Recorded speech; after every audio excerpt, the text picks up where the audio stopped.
Let's just also now talk about the perils of AI, where the artificial intelligence, the dilemma as far as classrooms are concerned. Is it really your friend or is it a foe? Now, ethics of AI in education. Let's talk about the pros and cons and how institutions are preventing the misuse of artificial intelligence. And nibble steps are being taken as far as institutions are concerned. What's really the way forward? This is the row over AI-generated submission at a top private university. The Punjab and Haryana High Court, sent out a notice to OP Jindal University, tackling this problem. We are talking about the lawyer, this is an Jindal Global Law School student who has sued the university, moving a petition against it for failing him in an exam over alleged use of AI in his submission.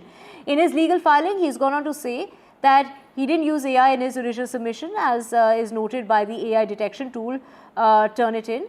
And the legal document also pointed out that there's no explicit institutional prohibition of the use of AI. So that is, his legal defense as far as the case that has been taken up by the Punjab and Haryana High Court. And to get more on this, we have with us guests joining us. We have Vikas Tripathi, VP of Tech and Product, CoRover.ai, Bharat GPT, and we also have with us Sudha Acharya, former chairperson, National Progressive Schools Conference. Thank you so much for speaking to us here on NDTV. Let's just, talk about, when we talk about AI, we do recognize the importance for research and knowledge, but how does one really prevent its misuse? Yeah. Thanks for having me on the show. So, in my opinion, we should have some level of defining the acceptable use, right? What is acceptable, what is not. AI tools, how they can ethically be used across exams, coursework, or maybe assignments. Again, asking students to disclose how they have used AI tools, if they have used them or not, how they have used AI tools to gather information, and also push them to be honest in their assignments and value more of the quality work, which requires personal insights, thinkful assignments, where we need to tell them like they will need to be valued based on the original work. Yeah. Acharya, the big question is how much can we actually regulate something like artificial intelligence? We need to have humanization of technology. We can't completely ban technology. So what we have done is we are using AI in a very constructive manner. As recently, I have written on a newspaper that we use it for personalized lesson plans, need-based. So we have many special needs students for which teachers are using Newton, other apps which are available. And we need to transform the process of assessment also, podcast, video, brainstorming, competency-based questions, open-ended questions. So the teachers need to know the art of framing questions as per the time demands. So AI can be used in a variety of ways in the classroom. For language, for personalized lesson plans, even the content, as most of the time we know that they are not sourced from authentic sources. Some keywords are repeated. So teachers are very well able to find out which are AI generated answers. In my school, instead, we have used AI for result analysis. Like if question number 1 is used answered correctly by 90% of students. Question number 7 could not be answered by 70% of the students. So we need to strategize and go back again what need to be again taught in the class. So we are in the very early stage of AR also. There are language AI apps also like Duolingo, where children are very easily acquiring various languages. So instead of thinking of banning technology, in my view, we need to train students how to ethically use technology. And there is always a human face to technology that we must not forget, because AI answers are very well. If a teacher goes through AI generated content, we are able to know. Of course, we are using softwares. Many softwares are available. So plagiarism is very well detected in the school.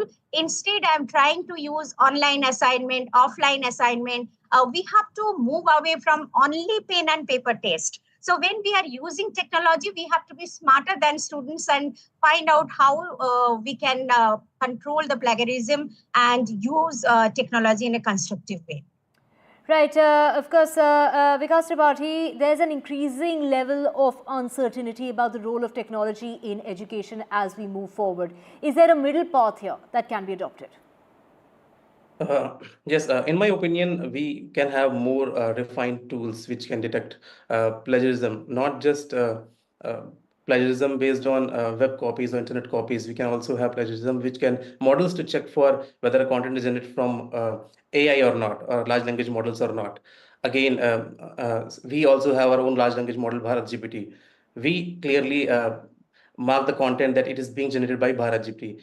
Similar way, we can have more stringent efforts put into the evaluation also. If there is a major shift in terms of language and the style of writing, that can also be one of such measures of evaluating whether a content is being generated by AI or not. So those are the measures which can help us get into a balanced approach while allowing minimal use of AI or maybe supportive use of AI, ethical use of AI, and also stopping the misuse of it. Otherwise, what we may end up into is having more pool of candidates who are certified, graduated, but they will have way less on the skills since they have been like getting the support of AI to pass on the assignments, exams, or other evaluations. Right, of course, Sudha Acharya, of course, this case that has come up in the Punjab and Haryana court is in regard to the student, this law student who's gone on to say that there was nothing, that was put out by the university. He's gone ahead and sued the university, saying that there were no prohibitions when it came to AI, nothing that was stated by the university. Are those the grounds on which one can defend themselves by using AI in order to submit their thesis or their exams or whatever that their course requires? Yeah, I believe so. I also gone through the case study, OP Jindal law school case. But of course, the court said that there is no prohibition. So we need to bring in then laws in place. But in my case, when the content, if the students are mentioning the content from where they have sourced, if they're like the other panelists said, that Bharat GPT chat or chat GPT, if the child is mentioning that this is sourced from this authentic source or somewhere the content is taken, then that can be credited. Otherwise, credit should not be given to only AI content which has been sourced and just reproduced. So in our case, I was thinking that in promotion policy, when we mention it in our school almanac, next year maybe we will make it very sure in the promotion policy regarding this AI generated content, and if the students are using, then what would be the repercussion. So we need to spell out clearly what would be the repercussion if the students are using AI generated content.